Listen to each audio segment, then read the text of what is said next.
I'm here today with Martin and Diana of Delain to talk about the upcoming new record, Dark Waters, out February 10th on Napalm Records. You guys must be very excited. We are. Absolutely. Really are. Yeah, no, we're really excited. I mean, we can't wait, and it's a very special moment. Yeah, absolutely. Now, Yeah. let me ask you this. You have a new lineup, a revamped lineup of Delain. You're thinking, okay, now it's time to put a record together for this new lineup to shine.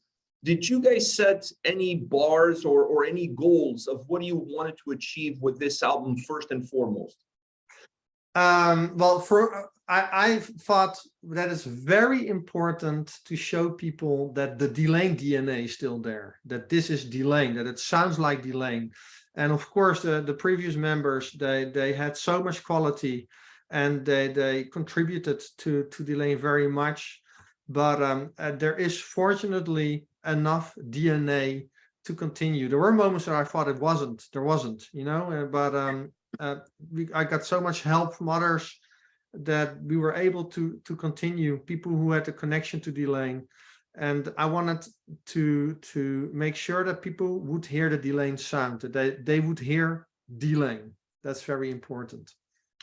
It's interesting that you mentioned that, because I was going to ask you that later on in our conversation, but since you brought it up, was it a tough decision for you to decide to continue, or at some point in time maybe did you think, okay, you know, we can continue to make music but maybe change the name of the band? Like, what was the thought process? Good question. Well, it's all started with me trying to figure out with the previous members to find a solution that everybody's happy. And in the end, that didn't work out. We tried tried out really hard, and it was sad for everyone involved. And then the next step is, it wasn't announced yet, but I, at that time, when that was all done, had to think of, okay, are we going to quit? Is Delain then done, or am I going to continue? And if so, how? And at first I thought, okay, how much DNA do we still have? So we still have the songwriter team in check, in order, because I write the most music with Gus, our co-writer, and of course Charlotte had a big role too, especially with the lyrics. She's a really brilliant lyricist, and later on in Delain's evolution, she also contributed more to writing. But for the rest, I had to conclude, besides that, there's still a lot present. I also asked other musicians around me. I'm blessed with other people in the scene, the friends who are in bands, and asked them. And then I thought, no, we can continue as a project. You know, I also kept in touch with Marco Hitala, for example. He is a good friend of mine. We can continue as a project. I asked Rob, our previous bass player. He is now the bass player of Epica. But he was the bass player of Delain during the April Rain era. But then also Ronald, our former guitar player, who was also active in the April Rain era, and Sander, our drummer, who so Ronald was our guitar player and Sander was our drummer. And Sander left after the Human Contradiction, and after that he also did some fill-in shows as well. When they joined, they said, yeah, but we want to continue as a band. And I thought, yeah, but if you guys join, then we might actually, then there is enough DNA to continue as a band. And also Rob being involved, I had to complete April Rain lineup, except of course Charlotte. So that was for me the decision. No, let's not continue as a project. Let's continue as a band. So that was the whole thought process. Now, bringing in Diana in, I'm sure she probably feels a little bit of pressure. You know, there's a lot riding on this album from an overall point of view. So for you, Diana, what made Delain the perfect band for you? Oh, good question. Well, first of all, I've always wanted to be in a metal band since I was a teenager. Since I started singing like more, I took it more seriously, and I started taking singing lessons and all that stuff. And I discovered rock bands and metal bands, and I wanted to be in an environment like as a band, you know. But it was hard for me to find the right people at the time, and I think I wasn't even ready. I have to admit this, because, you know, it takes a lot of things to be in a band. So I don't think I was both ready and mature enough to be in a band and to find the right people. But I discovered Delain in 2009. And so I was very familiar with their music and with the band and with the genre, the symphonic metal. So I mean, when I heard the news that, you know, about what happened and the split, I was like, I felt this feeling in my gut to just, you know, go for it and leave that comment on Delain's social media and ask if I can audition as a singer. And I left it without, you know, having any expectations, because I didn't expect anyone to reply back, because I didn't know if they found already a singer or if they were still looking. I didn't know anything. So I just went with my gut, with my instinct. And I just felt that voice inside of me saying, do it. This is it, do it. And so, yeah, that's how it happened. That's how, I think in my, you know, unconsciously, I felt this is the right thing for you. This is the right band for you. I wasn't even aware of that at the moment. I just follow that instinct, and you know it when you get that. It's just a weird feeling, you know, when you get it in your body and you know it's the right thing to do. So yeah. What about for you, Martin? What made Diana the perfect singer for the vision that you now had for Delain? Yeah, good question. A funny thing is, a week before she contacted, no, actually left a comment on our Instagram channel. She, I listened to her YouTube channel, so I checked out her stuff and I wrote down her name. So and barely a week later, I see that comment. So what the coincidence is that, or is it? And so I contacted her and I sent her 2 songs, and I felt a little bit mean because I sent her songs that are very difficult to sing with a really wide vocal range, Masters of Destiny and Burning Bridges. And I think she sent it, if I recall correctly, she sent it back in a day. I thought like, wow, that's really fast. And I started listening and it knocked me off my chair. I felt like, wow, this is so good. And it's on top of that, it's also so fitting. It fits the music so well. And I knew right there and then, like, okay, I have to invite her to the Netherlands and let her meet up with Ronald and with Sander. I showed it to Rob as well back then. And here we are. It's really interesting that you say that, because I felt that listening to the record from start to finish. And outside of those 2 songs that you gave her in advance, the rest of the album, did you play off of her vocal strings, or do you feel like her range is such that it didn't almost matter what you put forward, you had the confidence that Diana could deliver? Letter, for sure. And in general, my way of writing is never limiting in any way. So, and sometimes it makes it difficult later on because, you know, if you write, you should write with the attitude of the sky's the limit. And we'll see how we can solve things later on. So life sometimes like, we made it a bit difficult for ourselves here, but yeah. Write without any restraints and just the sky's the limit.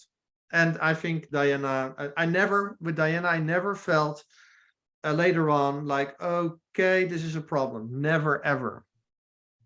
Having said that, Diana, did you have a song on this album that was a little bit difficult for you, challenging, but at the same time give you a chance to grow as a singer? Good question. Let me think. I think there was a song. Well, the first one was The Quest and the Curse. Actually, so yeah, there's 2 songs, The Quest and the Curse and Mirror of Night as well. But the first one was The Quest and the Curse because that was the first song I ever recorded as a new Delain song. And so it really covers like so much range from the lowest note to the highest one in my classical voice. So it was really challenging to develop my voice so I could sing that song live as well. But you know, a challenge is always good because it makes you grow. And the other one was Mirror of Night, because it's such an emotional song. So it's not a technical thing when it comes to that song, but it's more the emotion that goes into it, because every time I listen back to it, I get like goosebumps. And even when I recorded it, I was in a very particular mood, and it was very emotional to sing, and it has a really cool build up. So it was challenging for me from that standpoint, from an emotional standpoint. Martin, for you, as far as the creative process is concerned for this record, was this a difficult album, or was this a more streamlined album that you feel like it kind of opened itself the more you got into it? Well, the funny thing is a good one. The funny thing is, to me, oddly enough, it felt like business as usual. Of course, you miss some things you did with previous members. For example, Timo, our previous guitar player, he's a phenomenal guitar player, and his shredding is out of this world. And of course, Charlotte. But besides that, in the past, you know, when it comes to the writing, I always did like so much with Guus, with Gus, our my co-writer, and he's also a really good guitar player, especially like the riffing and the rhythm. And he also recorded a lot of stuff in the past with guitar playing. So, and for that part, it was kind of business as usual. And then also the part of the mixing, because he mixed again with Jacob Hansen, which I worked with before. And of course, we did have a new mixing engineer. We also worked with Andrea Fusix is his work name. And that was, of course, new, but he was so flexible. It was really easy. And we had an orchestral arranger who I worked with for years already. I think he works with us since The Human Contradiction. So for me, the whole process is kind of the same. But then, of course, Diana is new. So, but Diana did a really good job with that, and we really explored ways of working. So for a couple songs, we went to Joost van den Broek. He's a producer from the Netherlands who does a lot of metal too. Blind Guardian he does, Epica. So we tried that just to see how that would go, and it was nice. And we worked, and Diana worked at home as well. So we tried. It was also in that regard a bit a record of exploring, but it was never difficult or anything. It was always easy. But of course, that's from my perspective, because perhaps Diana experienced it differently. That could be. No, I agree. No, I actually agree with you on this. It was really like every time we needed to find a solution. Okay, let's go to this studio to record, or can you record at home? We always found solution. So it went pretty smoothly, I must say. Yeah. I do think the next album will be a little bit more, as you say, smoothly outlined in terms of way of working, because now we tried a couple of things, it was fun, and then we can do our preferences. Yeah. I want to hear from you two on this one, because I want to get your different, maybe you guys have the same perspective, maybe you have different perspectives.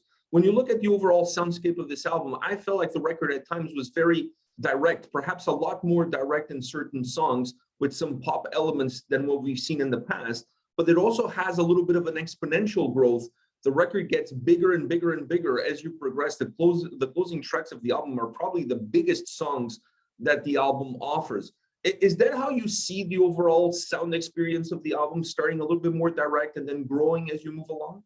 Yes, absolutely. That's how we selected the tracks. It's not the sequence of the tracks, it's not when they were written, but when I made the sequence of the tracks for the album, I deliberately did it like that, to start direct, with one exception is the Question the Curse, because there's a bit more going on there, but I see that as an introduction. That's also why we did that song. That's also why, for example, both guys are growling there because I wanted to introduce both of them. Although, yeah, you know, they both have great vocals, but in functionality, yeah, it's not needed, but it's more for introduction. But then indeed, it's more back to the more directness, and indeed later on, you go to the more how do you say, excessive stuff, and then end like that. That was absolutely, you heard it really well. Yeah, I agree with you 100%. It has a really cool build up, and the last couple songs on the album, they're just huge, especially the ending with the choirs and the orchestras, and yeah. There was one risk, and that was the first track, because the first track is actually not really an opening track. It's not really an opener, but I did think it was good to start like that with that song, because it is really direct, and you know, people will take the time anyway to go through the album, and then if they listen to the whole album, then they will understand why the first track is where it is. Where it is. But if you hear the first track only and you think like, why is an album starting with that track? I understand why people would wonder.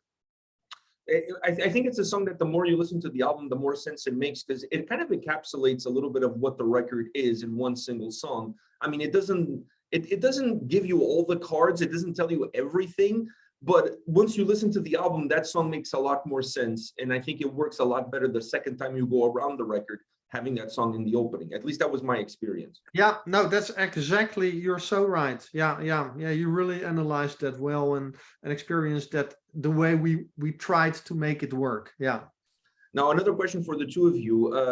How do you see Delain's growth with Diana? And Diana, how do you see your own growth with Delain? Well, Diana, can you answer that one? Oh, good question. Oh, well, of course, every singer wants to grow as a singer and become better and be better and perform better. But my growth is strongly connected to Delain's growth. So if I grow, Delain grows as well. You know what I mean? So if I become better, then Delain becomes better too. So they're strongly connected, the two growths. That's how I see it. Yeah, I agree. You know, Delain got a huge how do you say, change, and you really have to be careful how to continue, and you know, I always say there are two components that are always so important for a band's development, and that's not only the songwriting, but also the vocals and the front person that is in the band, and those two things determine the success you will have. So indeed, it's very, very closely connected to Diana, and I can of course influence the former, like the songwriting, but yeah, it's, if you can have good songwriting, but if you don't have a great singer, also like we had in the past with Charlotte, then that's without singers, and then you're nowhere. So it's the combination. It also works the other way around. If you have a great singer, you don't have a great band, you don't have a good songwriting, you can also forget about it. So but there needs to be a very good balance there, to let the growth happen, you know. One thing I noticed on this album that surprised me was how comfortable you were vocally on the record. I mean, I would expect a performance like this on the second album, because you know the guy's a little bit better, you know the process is a little bit better, and therefore your vocal performance becomes a little bit more looser, a little bit more warmer. But your vocals throughout the entire record are so warm, are so engaging, really filling in the right gaps sound-wise that they've created for you. How did you reach that level of comfort right off the bat with the first record? I think it's because, thank you, by the way, but I think it's because I'm really familiar with this type of music, because I've been listening to it throughout the years, and I've been, you know, perfecting my technique, my vocal techniques as well. So when Martijn, you know, brought these songs to me, it was like a playground, and I was like, oh wow, I can finally have fun with this, and this is my world. I can do anything I want. I can sing in my classical voice, even though I'm not a classical trained singer, but I can have fun with that and I can explore that and I can be softer and I can be, stronger in some points and be more aggressive. And it was really, like a playground for me as a singer. I agree completely with your question, because I was, I don't know if I told Diana this, but I was really astonished seeing how easy it went. It's so effortless, the way of working, that I thought this is ridiculous, because we just started working, so I feel so spoiled and blessed. Yeah, it's ridiculous. And then I have to ask you this: you got Marco on one of the tracks. I feel like he's Delain's sixth member, but how do you convince him to kind of come out of semi-retirement to do a track with you guys for this album? I always kept in touch with Marco. He's a friend for years, and of course we both went through a difficult period. We know he leaving Nightwish and me with split in the band. So we talked about this, of course, and when I asked him for recording, he said, yeah, but I have so much on my mind right now that I still have to set up my recording studio and all that stuff. And I said, well, you know what, how I propose to do it.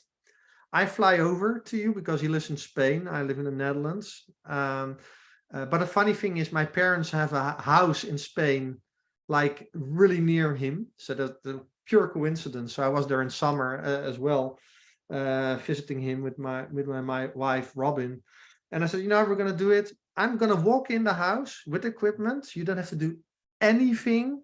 We record, and then I can walk out. And he said, "Oh, that would be awesome. Let's do it like that." And so that's how we did. I walked in. I recorded him within an hour, and then we were done. Although I didn't walk out, because we had a good time and we went somewhere to eat and hang out the whole weekend there. But the recording was done in an hour. So and the thing is with Marco, his voice fits so easy. It doesn't matter if you have a male or a female vocal line ready. He can do it both, because his voice is so versatile and flexible that it just does it. Diana, when it comes to you and what the future holds, what are you excited the most? Are you excited about hitting the road with the guys, performing in front of the fans, or you already start to think ahead in how the creative process for the next record is going to be like? Well, of course, I'm right now, my head is focused on the tour, because we're going to start touring in April. And of course, it's going to be my first tour ever with a band. So of course, I'm focusing on that, and I'm really excited to see how that goes and to play shows for people. After we played our show in Haydon on November 4th last year, I was like, wow, I can't wait to do this again. And I was like, we have to wait until April. Oh no. And it was, I felt like I really wanted to connect with people every night and sing for them and just have fun and just, forget about whatever's happening in the world, just for, an hour and a half, be there present and live in that moment and share the music, So I'm really looking forward to that, to connecting with people and to play the shows and to go on tour and travel. And yeah, I can't wait. And to segue off of that, I have the last question for you guys, which is, before you joined, I was talking to Martin about their last time that they played in Toronto, that they toured in North America, which was in 2019 with Amorphous. So when will we see Diana and the new Delain in North America? Well, we're planning things for this year. I don't know how much I can reveal. Oh yeah, let's tell him. But we are planning a North American tour. So you're gonna see us in Toronto, in Canada, of course. And Toronto, I've been in Toronto, by the way, because I lived in Canada for 5 years. So I've been to Toronto a couple of times. I lived in Ottawa. Nation's capital. Yeah, so going back to Canada, it will be really exciting for me, because It's been, well, 5 years almost now since I moved back to Italy from Canada. So we are planning. In our books, you're still Canadian. Oh, thank you. Yeah, I'm really grateful for how, Canada embraced me when I moved there. Yeah. So you're gonna see us play there for sure. In September, I can already, so you got a scoop there. We're playing in Toronto in September. All right. Well, that's the best way to start the fall season, with some Delain. You guys always seem to play in Canada around that time of the year. I don't know, maybe it's the weather, maybe it's the atmosphere that it creates. I'm looking forward to seeing you guys, and I'm looking forward to see this new Delain, and definitely seeing Diane live. This record is phenomenal. I had a lot of reservations coming in. Anytime you change a lineup this deeply, you're never really sure what you're going to get. You guys, I don't know if you swung for the fences, but you hit a home run. So either way, you've done it. Absolutely phenomenal album. Congratulations. Thank you so very much. Means a lot to hear. Thank you so much. Take care, everybody. Take care. You too. Bye. Bye.